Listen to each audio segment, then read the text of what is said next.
ассалому алайкум бинандагони гиромӣ, нашри ҷанбасии барномаи иттилооти Навидро мустақиман манзури шумо мегардонем. дар студия Соро Холиқназарова ва Суҳробшоҳ Давлатзода. Салом. фармони президенти ҷумҳурии Тоҷикистон дар бораи сарфарозгардонии собиқ президенти ҷумҳурии исломии Афғонистон профессор Бурҳониддини Раббонӣ бо ордени Исмоили Сомонӣ дараҷаи 1. мутобиқи моддаи 69 Конститутсияи ҷумҳурии Тоҷикистон фармон медиҳам.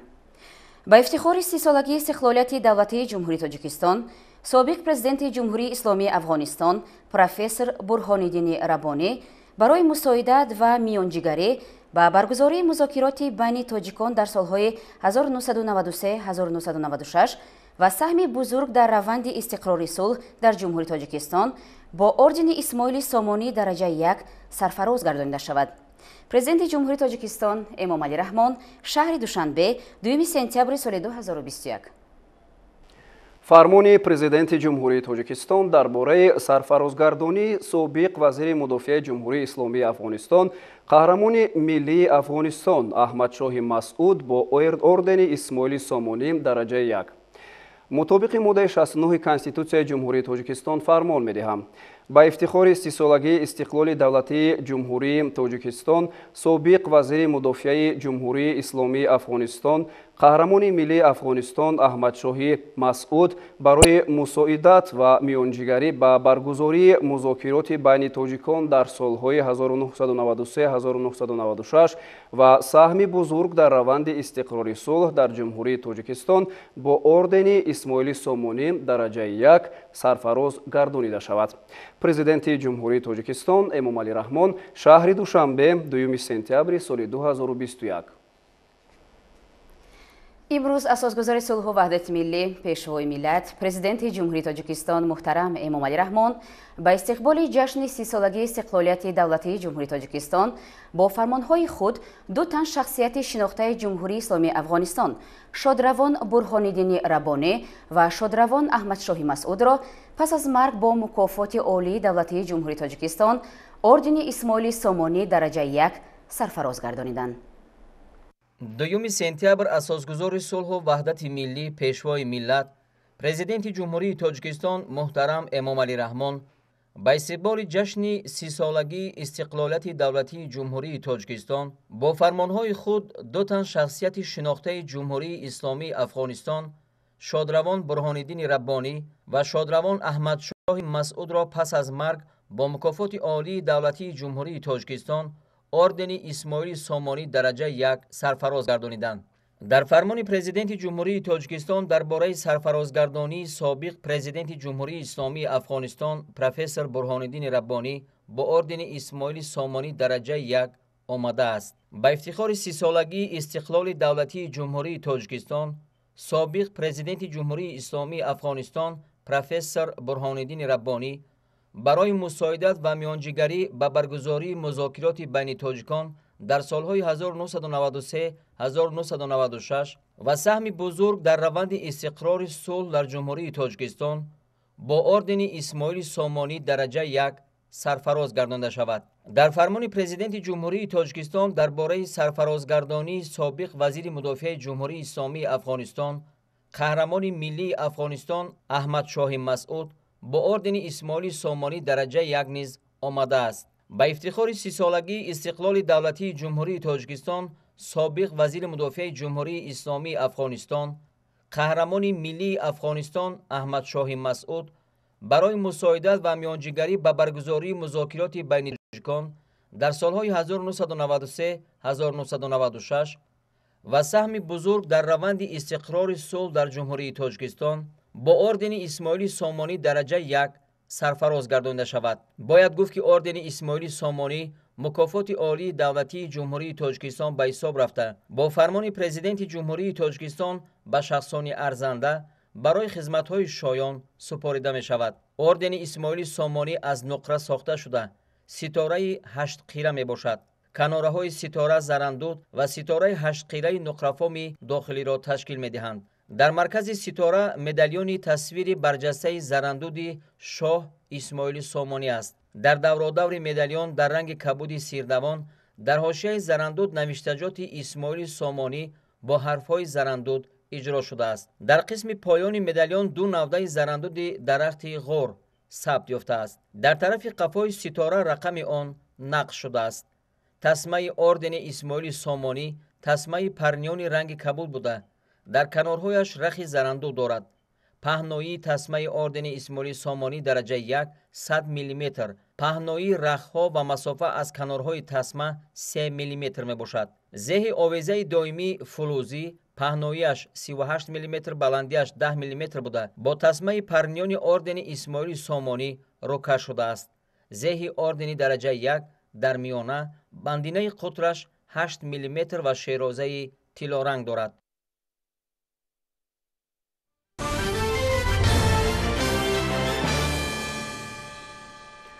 фармони президенти ҷумҳурии тоҷикистон дар бораи ба эҳтиёт рухсат додани хизматчиёни ҳарбие ки муҳлати муқарраргардидаи хизмати ҳарбиро адо намуданд ва даъвати навбатии шаҳрвандони солҳои таваллуди 1994-2003 ҷумҳурии тоҷикистон ба хизмати ҳарбӣ. мутобиқи моддаи 7 қонуни ҷумҳурии тоҷикистон дар бораи мудофиа фармон медиҳам. хизматчиёни ҳарбие ки дар муҳлати муқарраргардидаи хизмати ҳарбиро адо намуданд моҳҳои октябр-ноябри соли 2021 аз сафи қувваҳои мусаллаҳи ҷумҳурии тоҷикистон, қушунҳои сарҳадии Кумитаи давлатии амнияти миллии ҷумҳурии тоҷикистон, гвардияи миллии ҷумҳурии тоҷикистон, қушунҳои дохилии вазорати корҳои дохилии ҷумҳурии тоҷикистон, қушунҳои мудофиаи граждании Кумитаи ҳолатҳои фавқулода ва мудофиаи граждании назди ҳукумати ҷумҳурии тоҷикистон, бригадаи посбоникунандаи сарраёсати иҷрои ҷазои ҷиноятии вазорати адлияи ҷумҳурии тоҷикистон, батальони кишоварзии агентии таъиноти амволи махсуси назди ҳукумати ҷумҳурии тоҷикистон ба эҳтиёт рухсат карда мешаванд.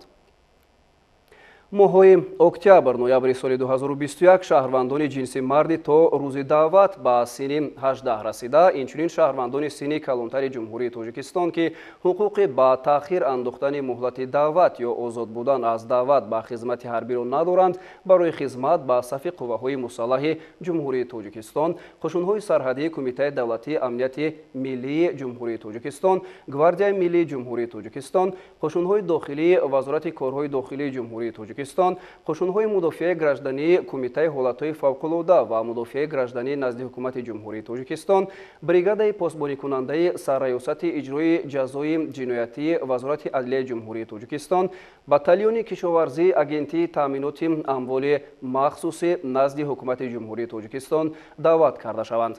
вазорати мудофиаи ҷумҳурии тоҷикистон, раисони комиссияи даъватии вилояти мухтори кӯҳистони Бадахшон, вилоятҳо, шаҳри Душанбе ва шаҳру ноҳияҳо бо иштироки намояндагони мақомоти амният ва корҳои дохилӣ даъвати шаҳрвандонро аз ҳисоби интихоби дақиқи даъватшавандагон ба қушунҳои сарҳадӣ, гвардияи миллӣ ва қисмҳои ҳарбии таъиноти махсус бо дар назардошти хусусиятҳои хоси хизмат дар ин воҳидҳо ва дар навбати аввал пуррагардонии онҳо амалӣ намоянд.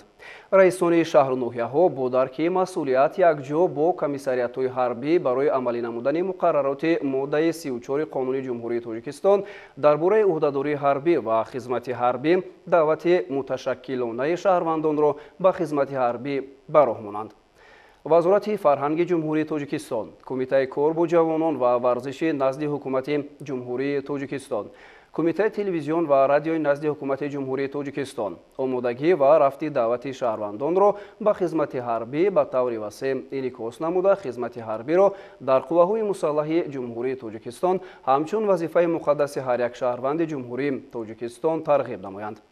вазорати тандурустӣ ва ҳифзи иҷтимоии аҳолии ҷумҳурии тоҷикистон барои муоинаи назорати тиббии даъватшавандагоне ки аз ҷониби комиссияи даъватии вилояти мухтори кӯҳистони Бадахшон, вилоятҳо, шаҳри Душанбе, шаҳр ва ноҳияҳо даъват шуданд, табибону мутахассисони бо таҷрибаро сафар барнамоянд.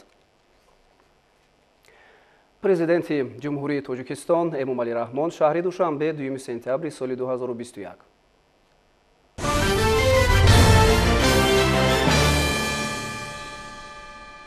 дар остонаи фарорасии ҷашни фархондаи 30-солагии истиқлолияти давлатии ҷумҳурии тоҷикистон бо фармонҳои президенти ҷумҳурии тоҷикистон муҳтарам Эмомалӣ Раҳмон як қатор намояндагони васоити ахбори омма ки дар фаъолияти корӣ натиҷаҳои назаррас доранд бо мукофотҳои давлатӣ қадрдонӣ карда шуданд. тафсилот дар гузориши ҳамкасбони мо.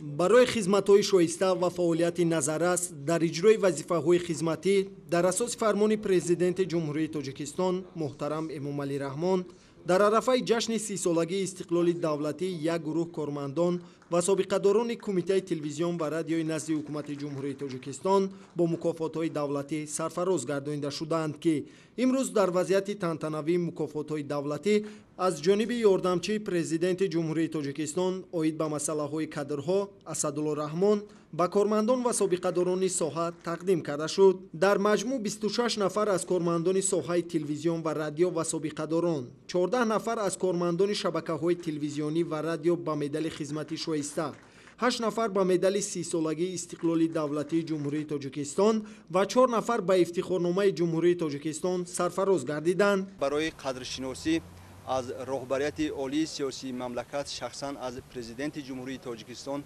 محترم امامعلی رحمان منتدار هستیم و بر عوض چنین توجه، غمخواری، دستگیری برای آبادی و پیشرفت کشور عزیزمان، وطن عزیزمان باز هم خدمت خواهیم کرد.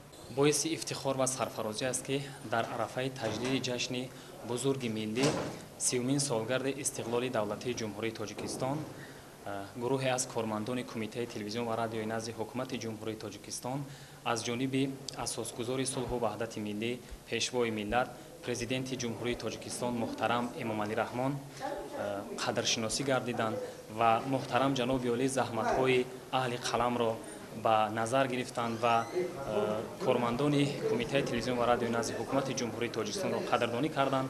البته قدرشناسی پیشوای معظم ملت محترم امامعلی رحمان نسبت به ما روزنامه‌نگاران مسئولیت ما را در فعالیت مهم بعد باز هم بیشتر خواهد کرد و ما تلاش می‌نماییم که عهده‌داری‌های کسبی خود را باز هم به صفت بلندتر برآورده برای حفظ منفعت‌های دولت و ملت عزیزمان صادقانه و صافدلانه خدمت نماییم. تأکید کرده شد که خدمت‌های شایان نمایندگان کسب و کار گوناگون خصوصا خدمتچیان دولتی، اهل علم، فرهنگ و ایجادکاران همیشه از جانب اساسگزار صلح و وحدت ملی پیشوای ملت پرزیدنت جمهوری تاجیکستان محترم امامعلی رحمان قدرشناسی گردیده آنها پیوسته دستگیری می‌یابند و هوسمند گردانیده می‌شوند. زحمت‌های ما به عنوان ایجادکار را قدرشناسی کردند که این در جشن 30 سالگی وطن تحفه ارزنده است و این تحفه، این قدرشناسی ما را وادار می‌سازد که برای آبادانی و انعکاس روزگار ساکنان دستاوردهای تاجیکستان عزیز سهمگزار باشیم. منتداری خویش را از این منبر بسیار بلند و اساسگزار صلح و وحدت ملی پیشوای معظم ملت پرزیدنت جمهوری تاجیکستان محترم امامعلی رحمان میرسانم که زحمت و مهنت‌های ما کارمندان تلویزیون را در عرفه 30مین سالگرد استقلالیت دولتی جمهوری تاجیکستان به انابت گرفتند و ما را سزاوار مکافات‌ها گردانیدند و جواباً به این همه غمخواری و دستگیری های پیشوای معظم ملت ما در پیشرفت و نموی تاجیکستان عزیز و گلگل شکوفا و بهشت آسایمان سهم گذار باشه. با مکافات‌های دولتی سرفراز گردانیدن کارمندان کمیته تلویزیون و رادیو نزد حکومت جمهوری تاجیکستان مسئولیت آنها را در تطبیق و ترغیب سیاست پیشگرفته رهبریت دولت و حکومت جمهوری تاجیکستان افزون نموده از آنها اجرای باصفت و صداقتمندانه وظیفه‌های خدمتی را تقاضا می‌نماید.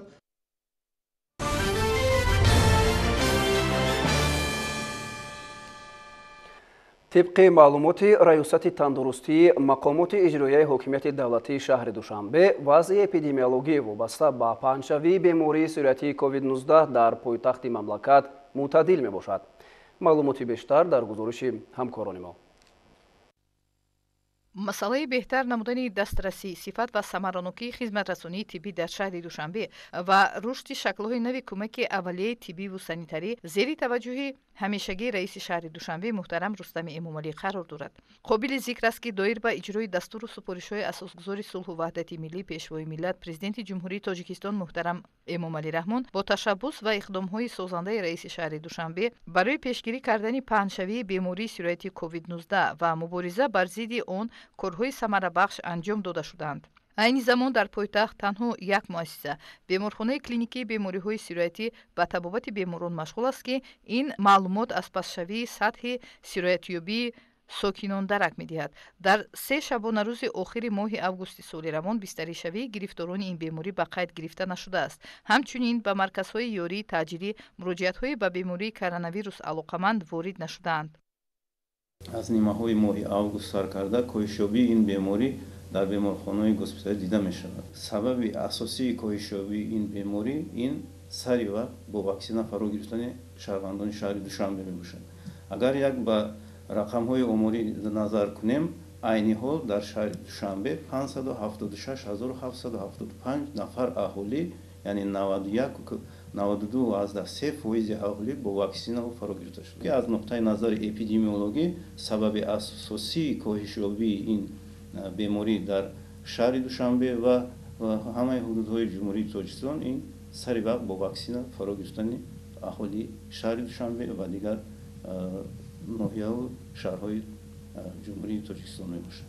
маврид ба зикр аст ки марказҳои саломатии шаҳри пойтахт дар ин давра ба таври шабонарӯзӣ фаъолият доранд ва рӯзҳои охир низ муроҷиатҳои шабона аз ҷониби сокинон ворид нашуданд ки ин ҳолат ҳам далели рӯ ба беҳбудӣ овардани вазъи эпидемиологии пойтахт мебошад. тибқи нишондиҳандаҳои эпидемиологӣ пастшавии беморӣ ё ин ки хеле ки қайд кардем рӯзҳои охир бистарӣ нагардидани шаҳрвандони шаҳри Душанбе дида шавад ҳам мо бояд ки ҳамавақт қоидаҳои санитарию эпидемиологиро риоя кунем. Яъне бояд он шаҳрвандоне ки берун аз ҷумҳурӣ буданду ба ҷумҳурӣ ворид шуданд бояд ки ба муассисаҳои тандурустӣ муроҷиат кунанд ва сари вақт бо ваксина фаро гиранд ва хеле ки қайд кардем нишондиҳандаҳои оморӣ 92% бошад ҳам мо бояд ки сатҳи фарогирӣ, яъне барои иммунитети аҳолиро барам бардоштан мо бояд ки на камтар аз 98% аҳолии шаҳр бо ин ваксина фаро гирем.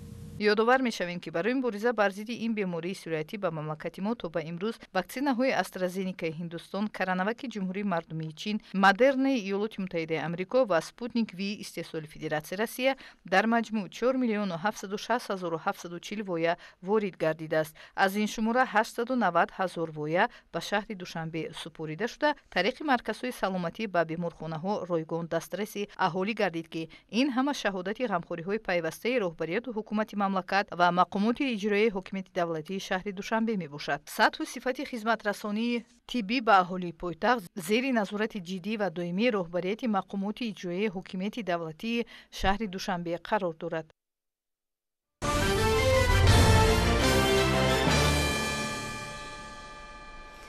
мавҷи нави бемории сироятии COVID-19 дорои дараҷаи баланди сироятнокӣ мебошад.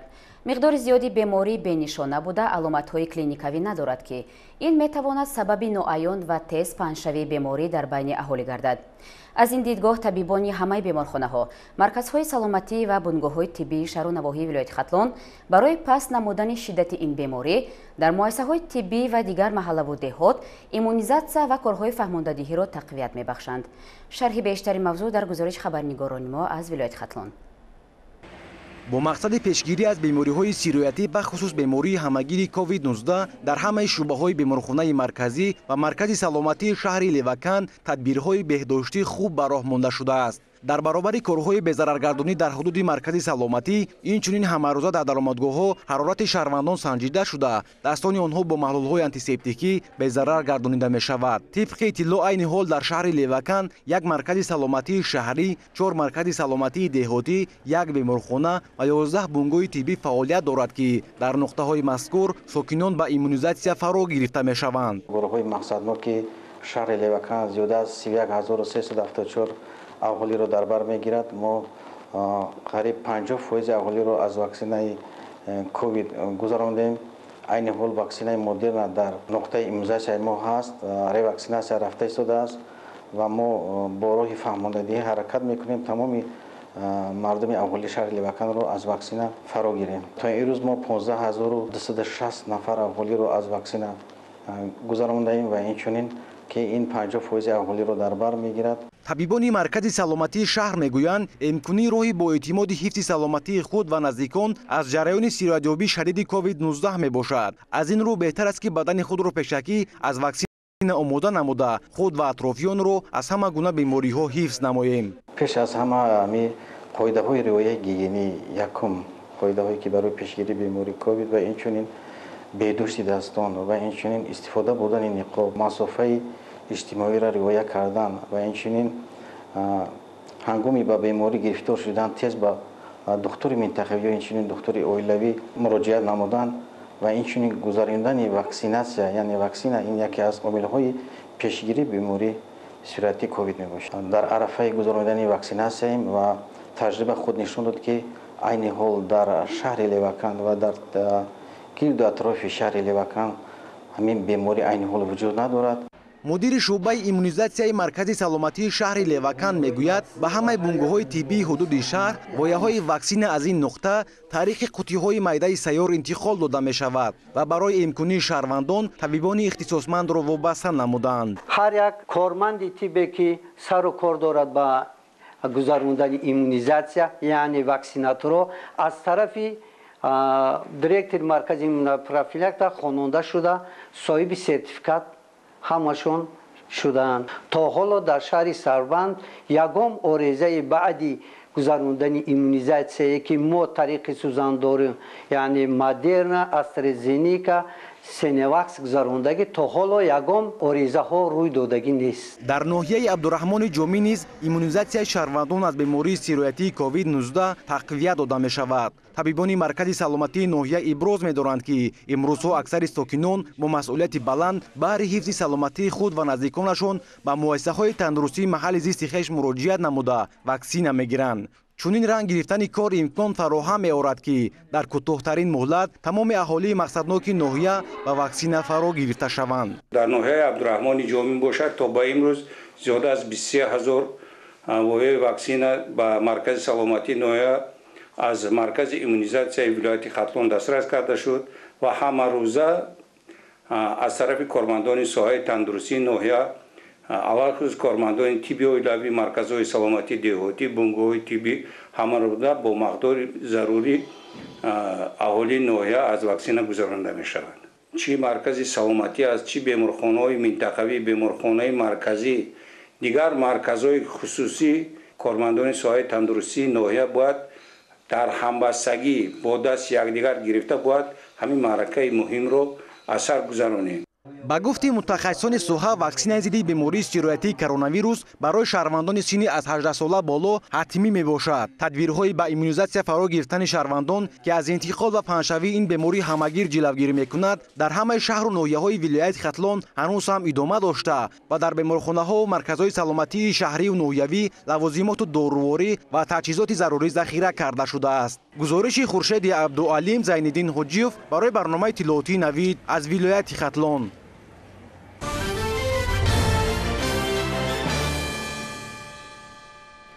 истиқлолият муқаддастарину азизтарин неъмат, рамзи саодат ва асолати миллат, шарафу номуси ватандорӣ ва нишонаи пойдориву бақои давлат мебошад. ба муносибати ин ҷашни умуми миллӣ дар суди ноҳияи Шоҳмансури шаҳри Душанбе ҷамъомад баргузор гардид. ҳамкоронамон дар ин бора маълумоти бештар медиҳанд. дар даврони соҳибистиқлолии ҳукумати ҷумҳурии Тоҷикистон барои таъмини мустақилияти ҳокимияти судӣ, беҳтар намудани таъминоти моддию техникии судҳо, такмили қонунгузории соҳа ба хотири баланд бардоштани нақши суд дар таъмини волояти қонун ва тартиботи ҳуқуқӣ дар ҷомеа ва ҳифзи ҳуқуқу озодиҳои шаҳрвандон тадбирҳои муҳиму мушаххасро роҳандозӣ кардааст. бо зикри ҳамин нукта дар суди ноҳияи Шоҳмансури шаҳри Душанбе ҷамъомади идона ба муносибати ҷашни 30-солагии истиқлолияти давлатии ҷумҳурии Тоҷикистон шурӯъ шуд. зикр гардид ки ин солҳо барои рушду таҳкими мақомоти судӣ барномаҳои ислоҳоти судиву ҳуқуқӣ қабул карда шуданд ки онҳо барои пешрафти соҳа, баланд бардоштани мақоми суд дар ҷомеа, таъмини шароити зарурӣ барои баррасӣ ва ҳалли одилонаи парвандаҳои судӣ, ҳифзи ҳуқуқу манфиатҳои қонунии шаҳрвандон, ташкилоту муассисаҳо ва умуман ҷиҳати ба амал баровардани адолати судӣ нақши муҳим доранд. ба гуфти нотиқон, мақомоти судии Тоҷикистони соҳибистиқлол таҳкиму такмили бемайлон дорад. аз ҷумла гуфта шуд ки мақомоти судии Тоҷикистон дар ҷараёни рушду такомул борҳо тағйири сохторӣ ёфта бошад ҳам моҳияти фаъолияти асосии он таъмини адолати судӣ, волояти қонун, ҳифзи ҳуқуқ ва манфиатҳои қонунии инсон, шаҳрванд ва давлат тағйирнопазир мемонад. ҳамин гуна кормандони суди ноҳияи Шоҳмансур бо маърузаҳои гуногун баромад намуда, доир ба дастовардҳои соҳа замони солҳои соҳибистиқлолӣ фикру андешаҳояшонро баён доштанд.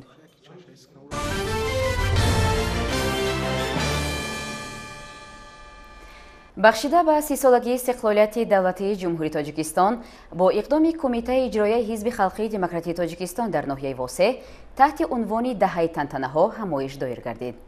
در همایش مذکور سابقه‌داران حزب و هنرمندان برای سهم ارزنده گذاشتن در تطبیق هدف‌های برنامه‌ای حزب با سپاسنامه و تحفه‌های مالی قدردانی کرده شدند.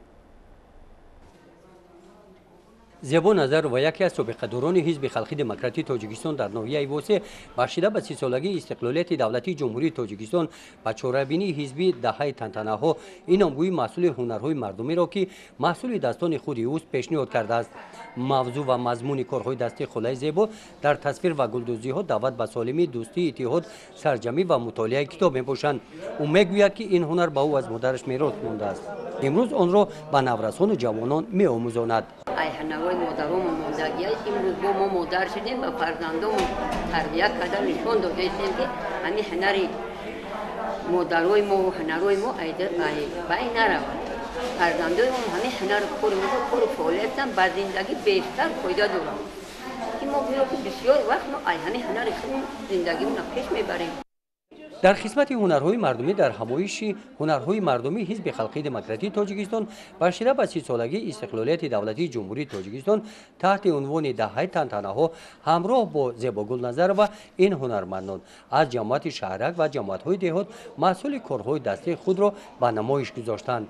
قسمت رسمی چاره‌بینی دهه تنتنه‌ها در تالار قصر فرهنگ ناحیه ادامه یافت. در این چاره‌بینی سابقه‌داران مهنت فعالان حزب خلقی دموکراتی تاجیکستان در ناحیه مدران اشتراک داشتند. در حضور اشتراکچیان رئیس کمیته اجرایی حزب خلقی دموکراتی تاجیکستان در ناحیه واسه برآمد کرده از دستاوردهای حزب خلقی دموکراتی تاجیکستان با سروری پیشوای ملت پرزیدنت جمهوری تاجیکستان محترم امامعلی رحمان در موضوع 30 سال دستاوردها برآمد کرد. در این همایش همچنین در برآمد سابقه‌داران حزب دستاوردهای 30 سال دوران صاحب استقلالی تاجیکستان زیر رهبری حزب خلقی دموکراتی تاجیکستان تحلیل و بررسی کرده شدند. در این همایش در محیط تنتنوی از نام رهبریت کمیته اجرایی حزب خلقی دموکراتی تاجیکستان به نفرانی که با عضویت حزب خلقی دموکراتی تاجیکستان قبول گردیدند شهادتنامه حزبی سپاریده شد. همچنین در قسمت قدردانی برای سهم ارزنده گذاشتن در تطبیق هدفهای برنامه‌ای حزب خلقی دموکراتی تاجیکستان با فعالان حزب سابقه‌داران مهنت سپاسنامه و مکافات‌های مالی سپاریده شدند. همایش حزبی بخشیده به 30 سالگی استقلالیت دولتی جمهوری تاجیکستان با برنامه ادانه کنسرتی جنببست گردید. گزارش خوجا نظریف خدای نظر ظهوروف از ناحیه واسه برای برنامه اطلاعاتی نوید.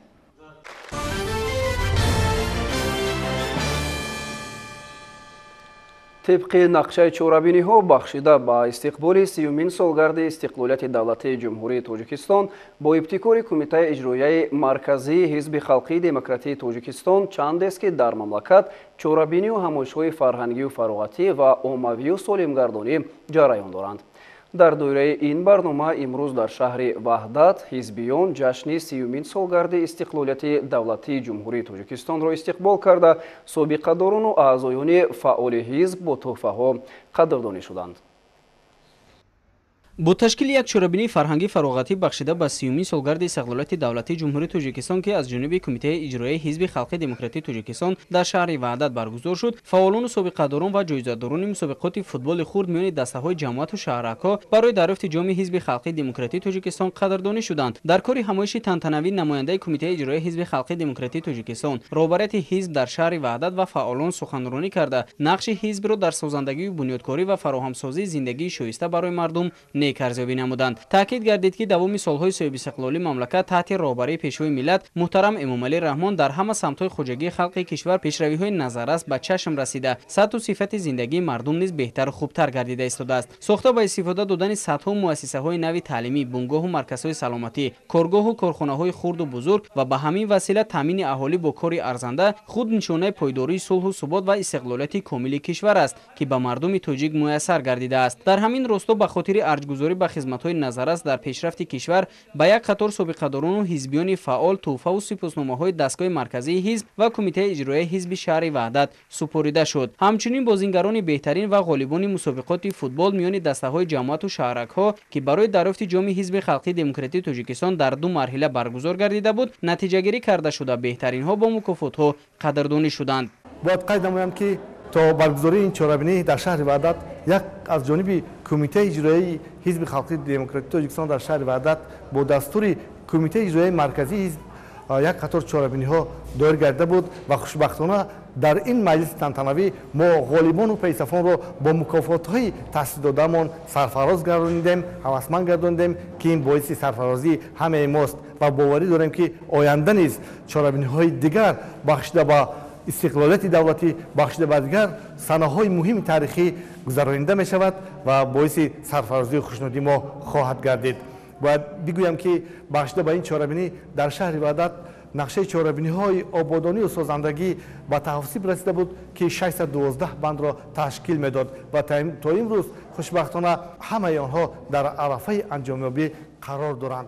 در قسمت دوم چهاربینی نمایش مکمل ادبی فرهنگی جوانان شهر وحدت تحت عنوان سهم بانوان در تحکیم استقلالیت دولتی برگزار شد که به چهاربینی تراوت تازه ضم نمود.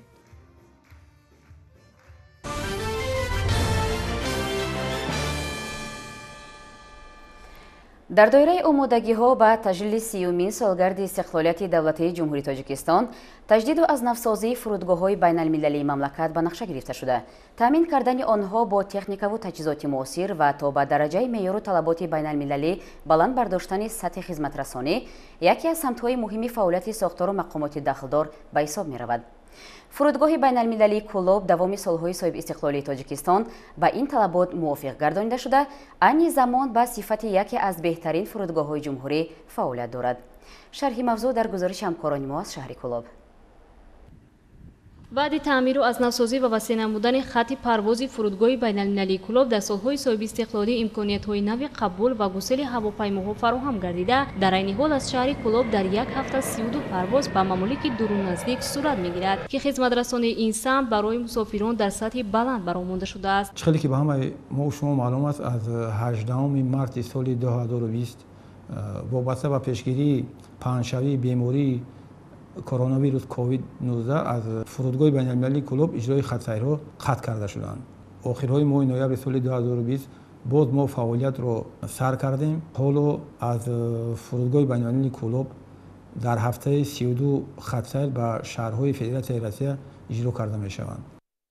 باید گفت که تأمین نمودن سطح و صفت بلند خدمت رسانی به مسافران، استفاده ثمره بخش تجهیزات تکنیکی فرودگاه، نصب نموله‌ها برای سیاحان داخلی و خارجی در داخل و بیرون بنا از لحاظ مهندسی و معماری بسیار خوشتر بوده. اکثر نمودهای خدمت رسانی در سمت به قیدگیری مسافران و حمل و نقل بارها با اصولهای معاصر برآورده شده است. در مجموع در سالهای صاحب استقلالی کشور فرودگاه بین‌المللی کلوب با دستگیری حکومت جمهوری تاجیکستان و توجه و غمخواری‌های بی‌واسطه اساسگذار صلح و وحدت ملی پیشوای معظم ملت محترم امامعلی رحمان با انشاءات زمانوی، تکنولوژی و تجهیزات معاصر و حاضر از زمان تامین کرده شده، پروازها به سمت بیرون از کشور و قبول مهمانان داخلی و خارجی در سطح ضروری برآورده شدند. با مساحت 14 گکتار توقفگاه طیاره‌ها منفرش گردید. اطراف فرودگاه با درازی 7100 متر دیواربندی کرده شده. کار در این سمت دوام دارد. همزمان با دستگیری агентии авиатсияи гражданӣ назди ҳукумати ҷумҳурии тоҷикистон толорҳои мусофиркашонии фурудгоҳ пур аз таъмир бароварда шуда дар хизмати мусофирон қарор доранд. ҳамарӯза дида мешавад ки аз хизматрасониҳои фурудгоҳи байналмилалии шаҳри кулоб ба ғайр аз сокинони вилояти хатлон, инчунин аз вилояти суғ, бадахшон, шаҳру ноҳияҳои тобеи марказ ва шаҳри душанбе низ истифода менамоянд. қисмати зиёди парвозҳо ба ғайр аз рӯзона, шабона низ баромонда мешавад ки дар атрофи фурудгоҳ айни замон якчанд меҳмонхона, тарабхона ва ошхонаҳо фаъолият дошта, то расидани вақти парвоз мусофирон бемамоният аз иншооти зикргардида истифода менамоянд. қисмати зиёди иншооти ёрирасони фурудгоҳ дар солҳои охир ба истиқболи 30мин солгарди истиқлолияти давлатии ҷумҳурии тоҷикистон қомат афрохта, баҳри дар сатҳи зарурӣ баромондани хизматрасонӣ ба мусофирон ва меҳмонон шароити муфид фароҳам гардид. من همی سحر از شهر دوشنبه به سمت کلوب اومدیم. وقتی که به شهر کلوب داخل شدیم در حقیقت خیلی تغییرات رو دیدیم. شهر کلوب هم آباد شده ایستاده است. من اگر نشه یک 20 سال پیشتر همین فرودگاه دیده بودم، بین 20 سال بین من همین امروزه فرودگاه کلوب رو من میبینم خیلی تغییرات های بسیار به چشم میرسد، بلند میرسد، آبادی شده است. در حقیقت خیلی пешравиҳо ҳаст. Ин ҳама самараи истиқлолият аст ва пеш аз ҳама миннатдории худро ба роҳбарияти ҳукумати ҷумҳурии Тоҷикистон мерасонанд, ки дар ҳақиқат ватан обод шудааст. ҳамаи ин пешравиҳо натиҷаи истиқлолият ва ваҳдати миллии Тоҷикистон, иҷрои саривақтии дастур супоришҳои пешрои муаззами миллат муҳтарам Эмомалӣ Раҳмон мебошад, ки дар солҳои охир фурудгоҳ ба чунин комёбиҳо ноил гардидааст. мо аз он хушҳол ҳастем, ки боварии тамоми сокинони ҷумҳурӣ, чӣ аз вилояти Суғ ва чӣ аз вилояти Кӯҳистони Бадахшон ва дигар шаҳру ноҳияҳо зиёд гардида, ҳамарӯза аз фурудгоҳи мо ба таври шабонарӯзӣ истифода бурда истоданд. маврид ба ёдоварист, ки қисмати зиёди таҷҳизот ва дастгоҳҳои автоматикунонидашудаи фурудгоҳ бо дастгири агентии авиатсияи граждании назди ҳукумати ҷумҳурии Тоҷикистон дастрас гардидаанд ва ҳамарӯза баҳри бемамоният пешбурди корҳо ба таври лозима ба мардум хизмат мерасонанд. бо мақсади дар сатҳи зарурӣ қабул намудани меҳмонони дохиливу хориҷӣ баъди ба эътидол омадани вазъи эпидемиологӣ аз оғози моҳи сентябри соли ҷорӣ, аллакай парвозҳои мунтазам ба кишварҳои Русия ва дигар мамолики сайёра аз фурудгоҳи байналмилалии шаҳри Кӯлов низ ба роҳ монда мешавад.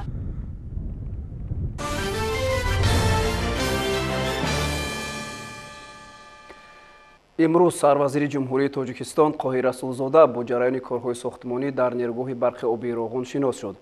мавриди зикр аст, ки фаъолияти дастаҷамъона ва дарки баланди масъулиятшиносии кормандони ин кохи нур имкон фароҳам овард, ки ду агрегати нерӯгоҳи барқи оби Роғун ба кор дароварда шавад ва агрегатҳои дигари ин иншооти азими гидроэнергетикии мамлакат низ мувофиқи нақша дар муҳлатҳои муайяншуда мавриди баҳрабардорӣ қарор дода мешавад. имрӯзҳо корҳои сохтмонӣ дар нерӯгоҳи барқи оби Роғун бо ҷӯшу хуруш ҷараён дошта 10954 нафар бо истифодаи 3181 техникаву механизми муосири соҳавӣ бо ҳисси баланд ба таври шабонарӯзӣ фаъолият намуда ба бунёди иншооти бузурги гидроэнергетикии мамлакат саҳми худро гузошта истодаанд. аснои шиносоӣ бо рафти корҳои сохтмонӣ ба сарвазири ҷумҳурии Тоҷикистон Қоҳир Расулзода иттилоъ дода шуд, ки айни замон корҳои бетонхобонӣ дар толори мошинҳо ва васлу насби анкерҳои ажега ва пеа дар ин қитъа давом дорад. корҳои ҳафорӣ дар нақбҳои ҷабандаи рақами 1 ва 3 идома дошта дар маҷмӯъ дар ҳаҷми 33786 метри мукааб ба иҷро расидааст. дар баромадгоҳи нақби сохтмонии СТС корҳои заминӣ ва мустаҳкамкории канораҳои кӯҳ идома дорад. то ин давра зиёда аз 4 млн 614 000 метри мукааб корҳои заминӣ, 189 094 метр гузоштани анкерҳои пеа ва ажега ва 198 226 метри мурабба пошидани маҳлулҳои бетонӣ иҷро гардидааст. корҳои сохтмону васлгарӣ дар нақби сохтмонии СТ4 тибқи лоиҳа давом дорад. ҳаҷми умумии корҳои нақбканӣ бо дарназардошти нақбҳои дастрасӣ 631 201 метри мукааб, корҳои бетонхобонӣ 108 363 метри мукааб, гузоштани анкерҳои ажега 26 041 метр, корҳои сементатсияи мустаҳкамкунанда 21 037 метр ва сементатсияи пуркунанда 52 171 метри мураббаъро ташкил медиҳанд. корҳои васлу насби оҳанфулузот дар қисми камераи дарвозаҳои садамавӣ ва асосӣ идома дошта дар ҳаҷми 550 тонна оҳанфулузот васлу насб гардидааст. корҳои заминӣ омода намудани обқабулкунакҳои асосӣ, роҳҳои дастрасӣ ба онҳо, тозаю ҳамвор ва мустаҳкам намудани фарози кӯҳҳо аз сатҳи 1552 метр идома дорад. корҳои нақбканӣ ва мустаҳкамкунии муваққатӣ дар иншооти камераи васлгарии турбинаҳо ба анҷом расида, корҳои омодагӣ барои хобонидани бетони конструктивӣ идома доранд. корҳои нақбканӣ ва мустаҳкамкунӣ дар нақбҳои обрасони рақами 1, 2, 3, 4, 5 ва 6 қисмати болоӣ идома доранд. ҳаҷми корҳои нақбканӣ 92 936 метри мукааб ва ҳаҷми корҳои бетонхобонӣ 2378 метри мукаабро дар бар мегирад. корҳои нақбканӣ дар шахтаҳои обрасони қисмати поёнӣ идома дошта, то ин давра дар ҳаҷми 35509 метри мукааб ба анҷом расидааст. ҳаҷми бетони хобонидашуда 104 метри мукаабро ташкил медиҳад. корҳои нақбканӣ дар шахтаҳои обрасони қисмати болоӣ дар тарози 1300 метр низ идома дошта, то ин давра дар ҳаҷми 12344 метри мукааб корҳои нақбканӣ иҷро гардидааст. ҳаҷми бетони хобонидашуда ба 404 метри мукааб баробар аст. дар нақбҳои ҷабандаи рақами 1, 2 ва 3 корҳои нақбканӣ ва мустаҳкамнамоӣ бо маром ҷараён дорад. корҳои заминӣ ва хокбардории ҷинсҳои кӯҳии ғайрикондитсионӣ дар қисмати канораҳои чап ва рост барои омода намудани таҳкурсӣ идома дошта, дар ҳаҷми 1505 метри мукааб ҷинсҳои кӯҳӣ кашонида бароварда шудааст. корҳои хобонидани шағалзамин дар сатҳҳои 1122 метр, 1125 метр ва ҷинсҳои кӯҳӣ дар сатҳи 1120 метр идома дошта, дар ҳаҷми 242199 метри мукааб мавод хобонида шудааст. корҳои заминӣ ва тоза намудани паҳлӯҳои кӯҳҳо дар қисмати соҳили рости ядрои асосӣ дар сатҳҳои 1064 метр то 1054 метр ва корҳои заминӣ, тоза намудани паҳлӯҳои кӯҳҳо, анкергузорӣ ва торкретпошӣ дар қисмати соҳили чапи ядрои асосӣ дар сатҳҳои 1110 метр ва 1074 метр ҷараён дорад. баъди шиносоӣ бо ҷараёни корҳо дар шаҳри Роғун таҳти раёсати сарвазири ҷумҳурии Тоҷикистон Қоҳир Расулзода ҷалаи навбати ситоди ҷумҳуриявӣ оид ба сохтмон ва ба истифода супоридани иқтидорҳои нерӯгоҳи барқи оби Роғун баргузор гашт. таъкид гардид ки ҷараёни бунёди нерӯгоҳи барқи оби Роғун таҳти назорати бевоситаи асосгузори сулҳу ваҳдати миллӣ, пешвои миллат, президенти ҷумҳурии Тоҷикистон муҳтарам Эмомалӣ Раҳмон қарор дошта, баҳри вусъат бахшидани корҳо дар ин самт имкониятҳои лозима марҳила ба марҳила фароҳам оварда мешавад. дар кори ҷаласа масъалаҳои муҳими ҷойдошта баррасӣ гашта, оид ба тезонидани корҳои сохтмонӣ ва дар муҳлати муайяншуда ба истифода супоридани агрегатҳои дигари кохи нур аз масъулон ва шарикони рушд, истифодаи мақсадноки шароити фароҳам гашта ва амалӣ сохтани нақшаҳои зарурию саривақтӣ талаб карда шуд. ҳамчунин дар ин рӯз сарвазири ҷумҳурии Тоҷикистон Қоҳир Расулзода дар арафаи ҷашни 30-солагии истиқлоли давлатии ҷумҳурии Тоҷикистон аз номи президенти ҷумҳурии Тоҷикистон муҳтарам Эмомалӣ Раҳмон ба кормандони нерӯгоҳи барқи оби Роғун мукофотҳои давлатиро супориданд. дар маҷмӯъ 18 нафар аз ҷумла 13 нафар бо медали хизмати шоиста, 1 нафар бо медали шафқат ва 4 нафар бо ифтихорномаи ҷумҳурии Тоҷикистон сарфароз гардонида шуданд.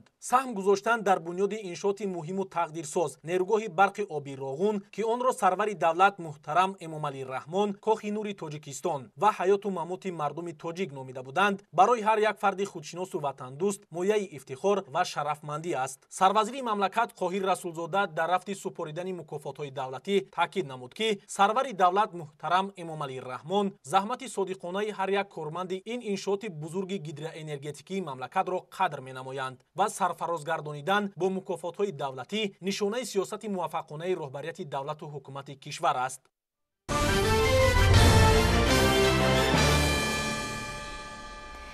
طبق نقشه چرابینی‌های جشنی بخشیده به 30-سالگی استقلالیت دولتی جمهوری تاجیکستان، ریاست کار با زنان و اعلای مقامات اجرایی حکومت دولتی شهر دوشنبه در همدستی با کمیته اجرایی حزب خلقی دموکراتی تاجیکستان در ناحیه فردوسی در موضوع دستاوردهای زنان در طول 30 سال استقلالیت همایش برگزار نمود. گزارش همکارانمان در این خصوص. раёсати кор бо занон ва оилаи мақомоти иҷроии ҳокимияти давлатии шаҳри душанбе дар ҳамкорӣ бо кумитаи иҷроии ҳизби халқии демократии тоҷикистон дар ноҳияи фирдавсӣ бо баргузории як ҷамъомади идона аз 30-юмин солгарди истиқлолияти давлатии ҷумҳурии тоҷикистон истиқбол карданд.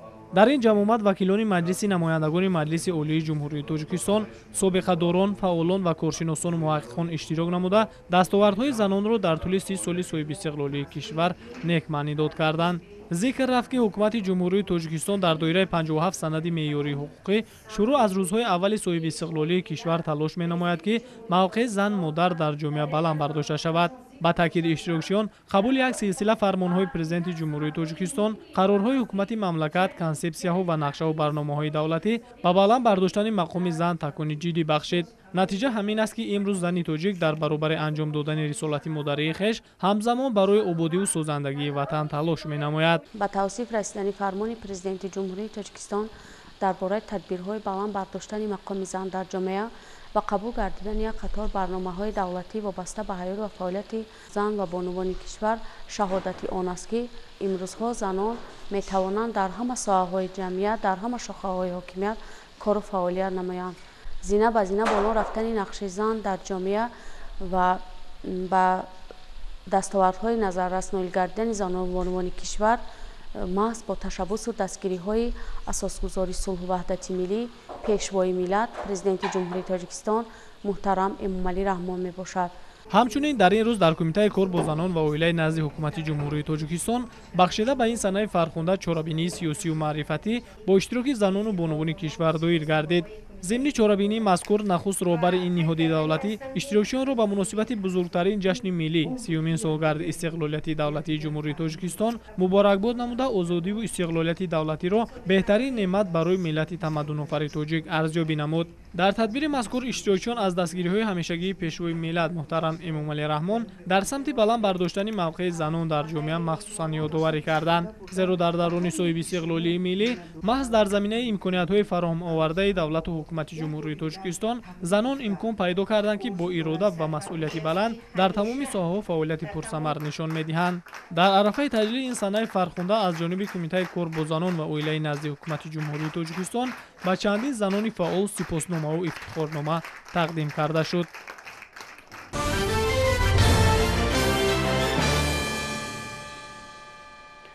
پوشیدن است که سال از سال یکی از هدف‌های استراتژی دولت و حکومت جمهوری یعنی تامین امنیت اوضاع‌قواری کشور در عمل تطبیق گردیدن نسبت به سال‌های قبلی در بازارهای وطنی فراوانی محصولات کشاورزی مشاهده کرده می‌شود. در این روند بازرگانان شهری اصفهان نیز سهم کلان گذاشته امروز از محصول دستیشان ساکنان بهره برند.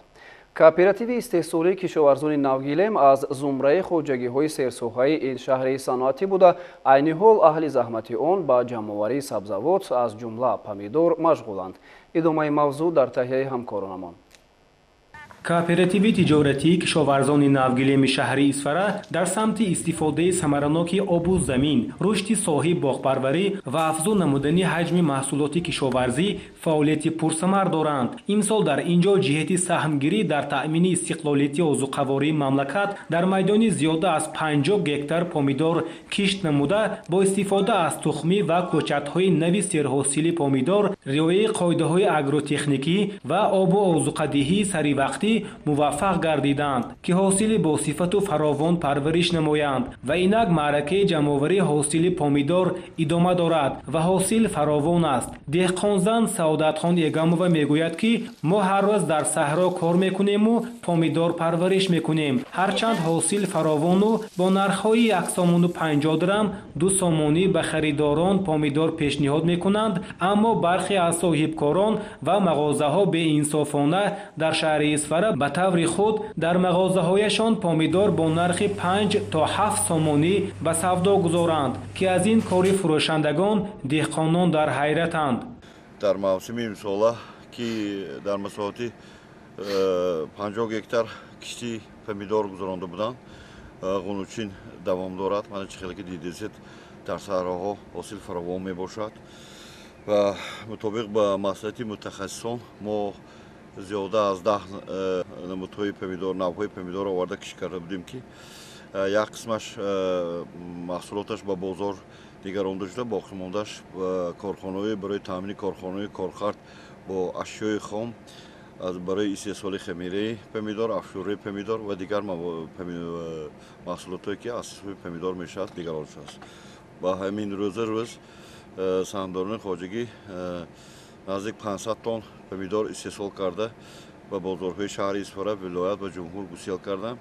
از دیگر طرف قسمی اساسی پومیدور و کارخانه کارکرد شهر اصفهان و ولایت روانه کرده است که غنوچین حاصل دوام دارد. با مقصدی پست نمودن نرخ سبزیجات از آن جمله پومیدور در بازار اصفهان و ولایت هر روز از طرف صاحبکاران و مغازه‌های فروشی خودی کооператیو زیاده از 5 تا 7 تن و پومیدورهای تر و تازه و بازارها برآورده شده.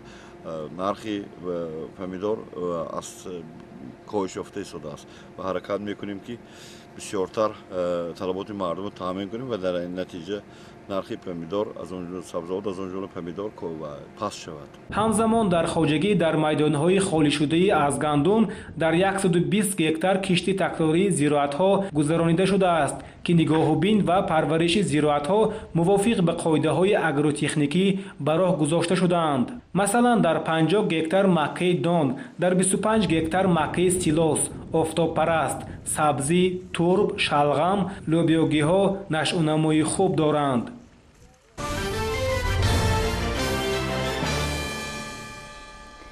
کارمندان بخش ثبت اسناد حالت شهروندی شهر کلوب در آزمون جمهوریوی که بین کارمندان این ساختار در سرتاسر جمهوری جریان دارد شرکت ورزیدند.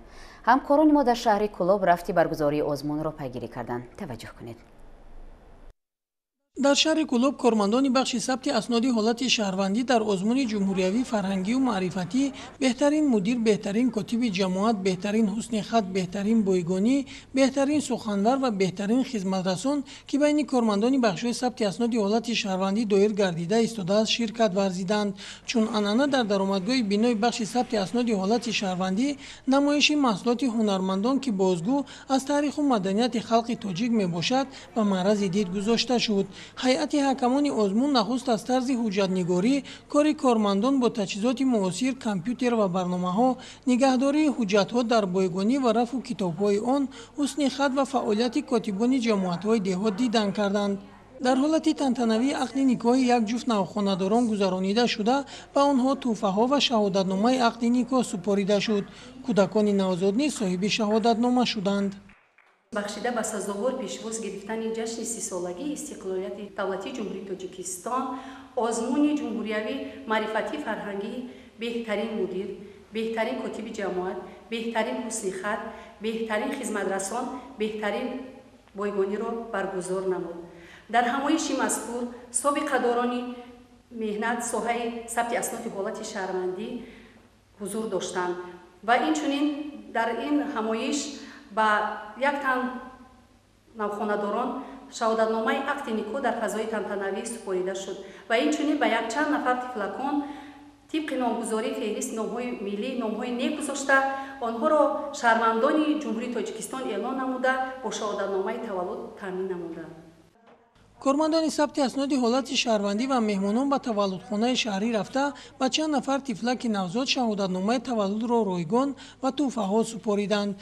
در ادامه آزمون مدیر شعبه ریاست ثبت اسناد حالت شهروندی ولایت ختلان به حاضران صحبت دایر نمود که در آن مسئله‌ها وابسته به مستحکمی عائله‌ها، پیشگیری از نکاح خویش و تباری، بلند برداشتن معرفت حقوقی شهروندان، سری وقت گرفتن شهادتنامه تولد قبل از برگزاری توی گذشتن از معاینه طبی و غیر مورد بررسی قرار گرفت. سابقه‌داران ساحه نیز در برآمد خویش قید کردند که سالهای اخیر سطح خدمترسانی کارمندان ثبت اسناد حالت شهروندی رو به بهبودی نهاده است و گذرانیدن چنین آزمون‌ها و بهتر گردیدن فعالیت کارمندان ساحه مساعدت سازگار دارد.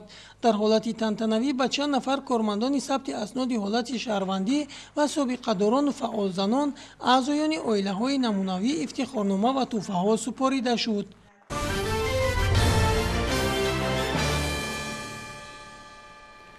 خشتریزی پیشه‌ای قدیمه بوده هنر است که از لای محصولات مهم ساختمانی آماده کرده می شود.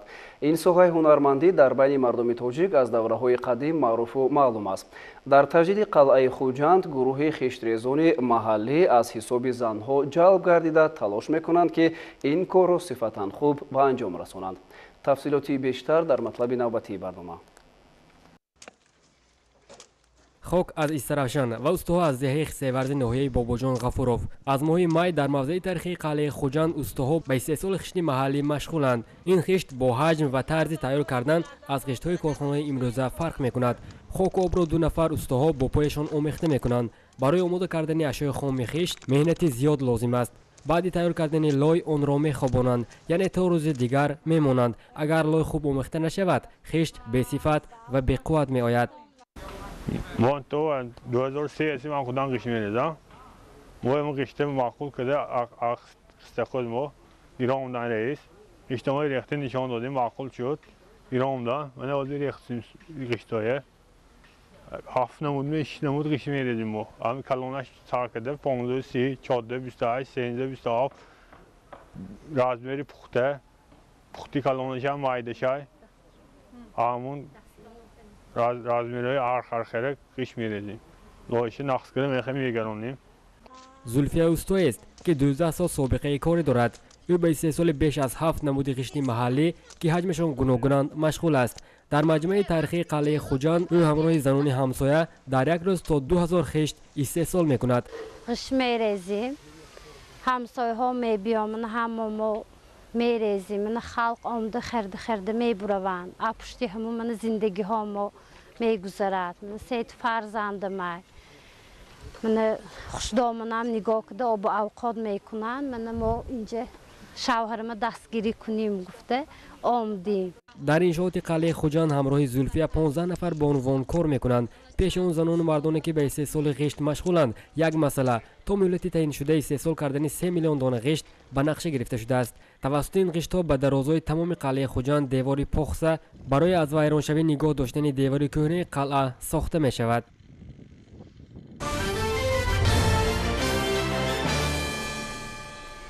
بینندگان گرامی، این بود برنامه اطلاعاتی نوید. منظور شما. برنامه‌های دیگر تلویزیونی سفینه ادامه دارد.